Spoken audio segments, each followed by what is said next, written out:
Бүгүнкү күнү учурда билим берүү жана илим тармагында реформа жасоо учурдун талабы болуп турат. Негизинен билим берүү тармагында жаңылануу баягы коомчулуктун дагы эң негизги бүгүн суроо талабына айланды десек жаңылышпайм. Ошого байланыштуу биз билим берүү тармагында бир катар иреттүү жаңыланууларга, модернизацияларга барууну чечип жатабыз. Бул жалпысынан алганда административдик башкаруудан баштап мыйзам укуктук базабызды жаңылоо, андан сырткары ошо окуунун жалпы мазмуну сыяктуу бир катар маселелердин үстүнө токтолмокчубуз. Негизинен башкаруу багытында көчөгүнү баяндамада белгиледим. Мындан кийин жалпы билим берүү мекемелеринин жетекчилери конкурстук негизде дайындалат деп атабыз. Бул конкурстар бир канча этап менен жана критерийлер менен белгиленип, ошонун негизинде жүргүзүлөт. Бул бирок окуу жылы бүткөндөн кийин гана баштайбыз деп турабыз. Анткени окуу жылында процесс жыйынтыкка чыкмайынча тоскоолдук бербешибиз керек. Андыктан ошо 3 айлык каникул учурунда көптөгөн өзгөрүүлөр күтүлөт. Ошону менен бирге эле биз райондордогу, шаарлардагы билим берүү тармактарында дагы бир катар оптимизацияларды, ошо менен бирге жаңыланууларга бармакчыбыз. Мисалы азыр ар бир районо же гарононун эмгек курамында мамлекеттик кызматкер катары 5 киши иштейт. Бул райондун кичигине чоңуна карабайт. Мисалы Кара Суу районунда 132 мектеп бар, Чаткал районунда 19 мектеп бар. Бирок экөөндө тең эле 5 адис жетектейт да. Мына ушулардын баарын адилеттүү кароо максатында азыр биз райондордо районун жетекчиси, андан сырткары ошо жетекчи адис катары бирден кызматкер, эгер райондун деңгээлинде 30тан ашык мектеп болсо, андан төмөнкүлөрдө түз эле ошо метод кабинеттер, метод центрлардын жетекчилери калмакчы. Мурда метод кабинеттердин ичинде мамлекеттик кызматкерлер эмгектен болсо, мындан ары ар бир орто мектепте окутулган предмет боюнча бирден жетектөөчү адис бир штат менен өзүнүн мектебинде, бир штат менен мугалимдер болмокчу. Булар ошо райондун же шаардын билим берүү башкармаларында иштейт. Бул ошол предметтин сапатын көтөрүү максатында ушундай бирдиктүү саясат жүргүзөлү деп жатабыз. Көчө баяндамада белгиледим, мындан кийин билим берүүнүн мазмунуна Кыргыз билим берүү академиясы жооп берет. Кыргыз билим берүү академиясында дагы буга тиешелүү модернизациялар жүрүп, ичинде атайын предметтик кафедралар негизделмекчи. Мына ошол предметтин жетектеген адистер ошо райондордо, шаардагы ошол эң алдыңкы ошол мугалимдер менен байланышып, ошо мазмунду, сапаттуу көтөрүү боюнча иш алып барышмакчы. Ошого катар дагы Кыргыз Республикасынын билим берүү системасында китептер боюнча жаңы саясат жүрмөкчү. Мындан кийин полиграфтарды катыштырган, типографияларды катыштырган, мамлекеттик жана жеке өнөктөштүктү негиз алган механизмдердин ушундай саясат жүрүп, китептерибиз да жаңылануунун астында турат. Ошого катар мугалимдердин эми айлык маянасы көтөрүлүп, мындан арда жакшы шарттар түзүү боюнча бир катар долбоорлор жүрө бермекчи. Ага эле параллелдүү түрдө биз мугалимдердин дагы сапатын көтөрүү боюнча бир катар талаптарды коймокчубуз.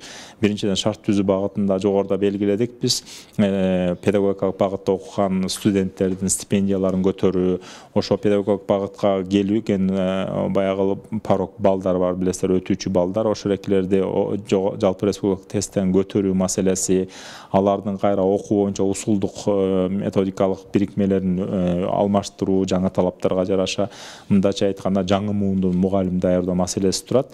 Ошонун негизинде мындан кийин дагы иштеп жаткан мугалимдерди дагы эл аралык талис деген система бар. Мисалы мугалимдерди баалоо критерийлери, ошонун азыр Кыргызстанга имплементация кылуу боюнча методдорун издеп жатабыз. Мындан кийин мугалимдер дагы өздөрү маал менен белгилүү аттестациялар уюштурулат. Баягы аттестация десе мурунтан калыптанып калган түшүнүктүү карабаңыздар. Бул жерде баягы кандайдыр рейтингдик система менен ушундай жакшы мугалимдерге кошумча айлыктарды берүү маселеси, категорияларды кароо маселелери каралып жатат.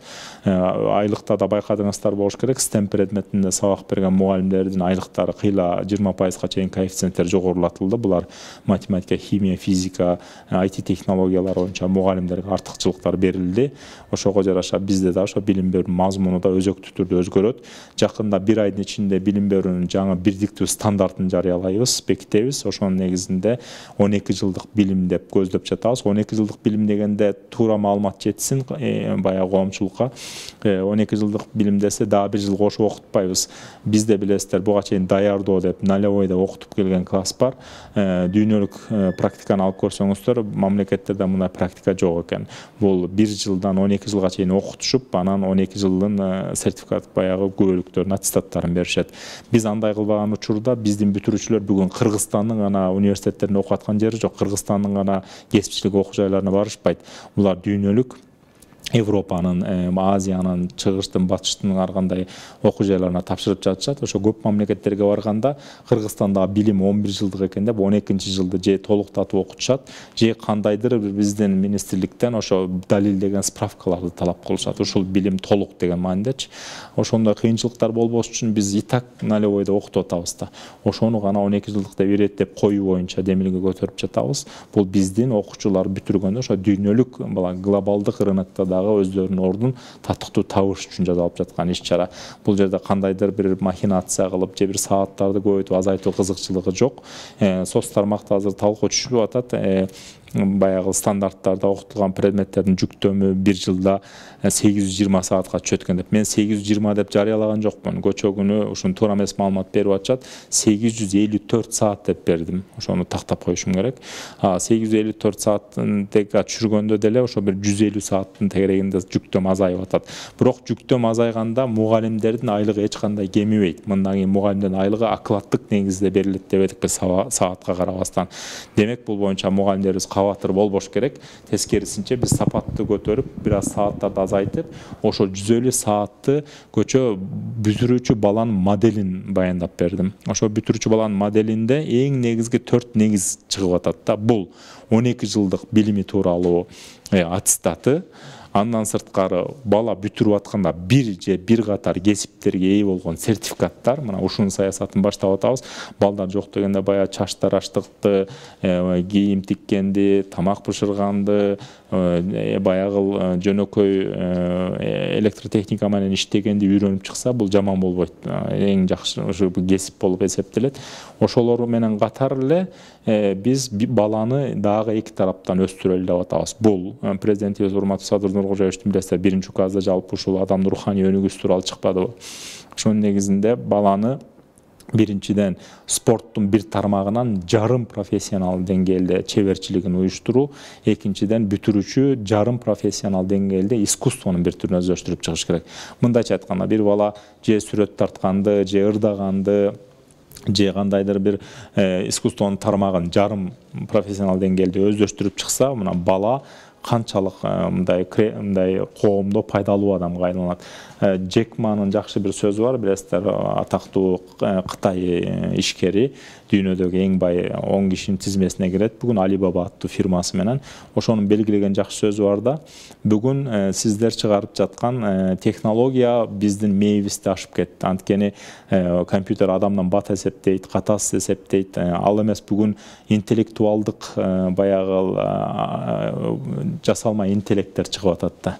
Ошонун негизинде адам өзүнүн технологиясынан артта калып кетип атат. Мына ушул маселеде адамды адам кылып айырмала турган өзгөчөлүк бул адамдын руханий өнүгүүсү, бул адамдын искусствого, спортко, руханий өнүгүүгө багытталган тармагы да. Ошону менен адам өзүнүн технологиясынан айырмаланат. Демек биз ошо балдарыбыз бүтүргөндө мына бир катар кесиптин ээси, сапаттуу билимдин ээси, спорттун бир тармагы менен искусствонун бир тармагын эң мыкты өздөштүрүп чыгат деп чоң баягы максат койдук. Кудай буйрса бул ишке ашса, бул ата-энелер үчүн да жакшы болот. Мындан кийин ата-эне, мектеп, мугалим билет. Баланы ушул 4 багытта тарбиялайбыз.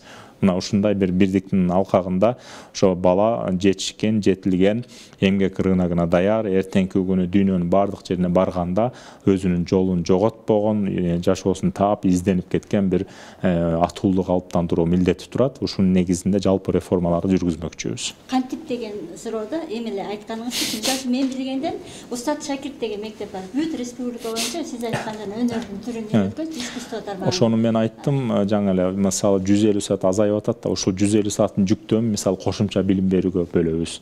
Мына ошол жүктөмдүн негизинде акча экономия болуп атат да, ошонун негизинде биз ар бир мектептерге кружоктук мугалимдерди тартабыз.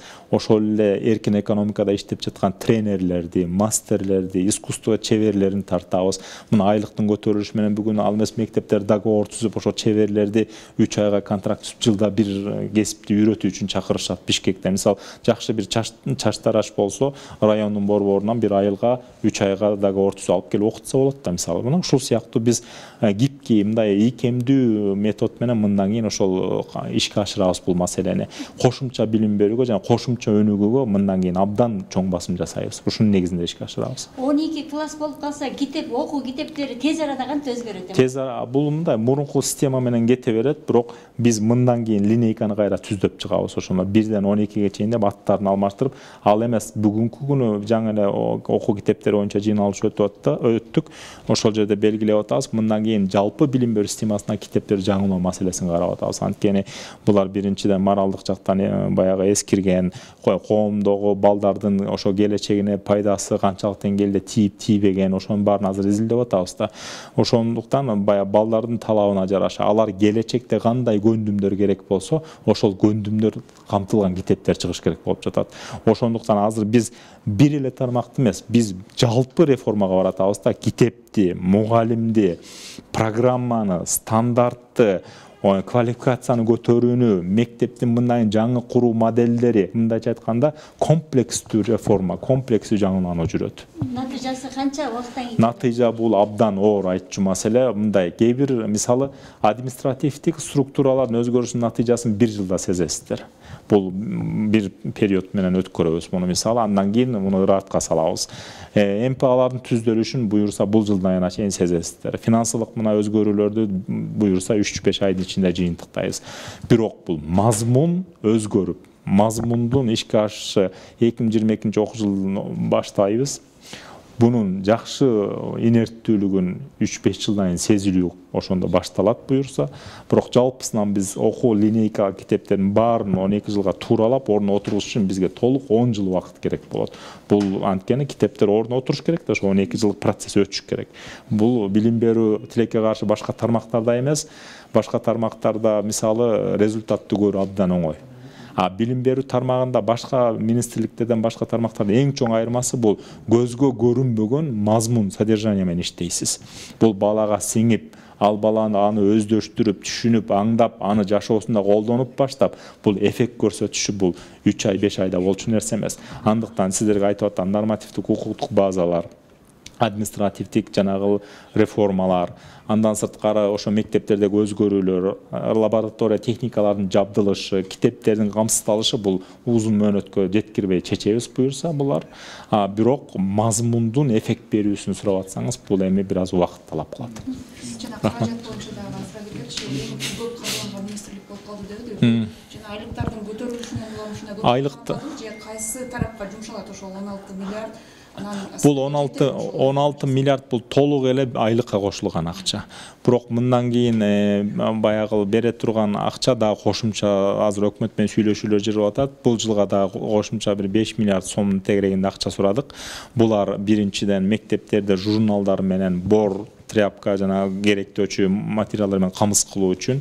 Экинчиден мектептердин билесиздер жылына бир жолу ремонт өтөт. Бул актап сырдаган гана кеткен акча, бул капиталдык ремонттор эмес. Ошолорго андан сырткары мектептердин кошумча өнүгүүсүнө, материалдык техникалык базаларды чыңдоо үчүн биз 3 жылга министрлер кабинетинин төрагасы Акылбек Сөмбеков жакшы бир бизге талап койду. 3 жылда ар бир мектептин химия, физика, биология лабораторияларын жаңыртып чыгабыз. Мына ушуну аткарсак, мунун жалпы сметалык суммасы бүгүн 3,5 миллиард сомду түзүп атат. 3 жылда бөлүп берүү боюнча бүгүнкү күнү бая сүйлөшүүлөр башталды. Кудай буйрса 3 жылдын ичинде ар бир мектептин ушул 3 багыттагы лабораториясы болот. Ал эми кичинекей мектептердин 300 балага чейинки бая чакан мектептерде ушул лабораториялар бирдиктүү болот да, science деп баягы дүйнөлүк түшүнүк менен табигый билимдердин лабораториясы болот. Ушинтип бир өзгөрүүгө барабыз. Андан сырткары дүйнөлүк банктын колдоосу менен быйыл буюрса 1200 мектепти компьютер менен толук камсыздап бүтөбүз. Индия менен жакынкы арада бир проект үстүнөн сүйлөшүп жатабыз. Дагы 300 мектепти толук компьютер менен камсыздоо боюнча. Ушинтип биз республикадагы көйгөйлөрдү чечүү үчүн бирдиктүү иш жүрүп жатат. Бирок бир нерсени баса белгилейин, билим берүүнүн бир жагын жамай берсең, бир жагы кайра жыртыла берет. Анткени тармак абдан чоң. Biz bugün 2,5 milyon okucu student titeyleyiz. Bu өлкөнүн жарымына жакын. Biz 186.500 kişi эмгектенет бул тармакта. Андыктан бул тармакта күнүгө мындай проблемалардын, маселелердин жетишпегендиктерин чыгып турушу нормалдуу. Учурда бүгүн 345-тин тегеренде авариялык абалда мектеп бар. Мисалы 345 мектепти өкмөт ыкчам чечип 3 жылдын ичинде баарын куруп берип койгон күнү деле эртеңки күнү кайра жылына 100дөп авариялык мектеп кошула берет. Бұл тынбаған процесс. Анткени жылына bizde 6150 мекеме бар. 6150 мекеменин карамагында бери жагы дегенде 20 миңге жакын имарат бар. Анан бул имараттар жылына ошон 100дөп, 200дөп улам эскирген авариялык абалга келе берет. Биз жылда бул карала бериш керек. То есть бул билим берүүдө баарын бир куруп, бир басып, бир китепти басып койгондо проблема токтоп калбайт. Китеп улам жылына басылыш керек, ремонт жылына жүрүш керек, авариялык мектептер жылына кошулат. Ошондуктан билим берүү тармагында эффект көрсөтүш башка тармактарга салыштырмалуу жеңил эмес.